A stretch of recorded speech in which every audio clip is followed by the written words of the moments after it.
ఋషులు ఒకరు చెప్పినారు. యోగులటి వేగులు జోగుల సన్నాసులు సప్త ఋషుల 7,000 గోరులు నిలిపారు. 6 మంది బిడ్డలు అడవులను నిలిపారే. ఒకనాడు దినమన అవన లగ్నమందో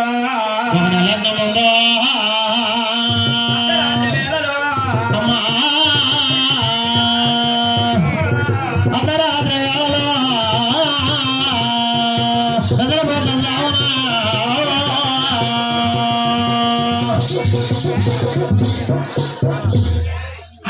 వేళలో నిద్రపోతు జామ రాయి రాయి కలిగేటి వేళ దూరణాలు పిండేటి వేళలో జలగన్య పార్వతమ్మ 7 గంటల ఒక ఆలోచన పొందినది. ఏమని చేసినా వెండి బంగారు వజ్రములు విడుదల మదక మాణిక్యములు బోధన పుష్పరాగములన్నీ ఉన్నాయి. ధనధన వాహనములు ధనంపెట్టెలు ఉన్నాయి. ఎక్కడ అశ్వలు ఉన్నాయి. యాలను భూములు ఉన్నాయి. రొక్క రోజులు ఉన్నది. ఇప్పుడు ఈ రాష్ట్రానికి రాజు లేడే, ఈ పట్టణానికి ప్రభు లేడే.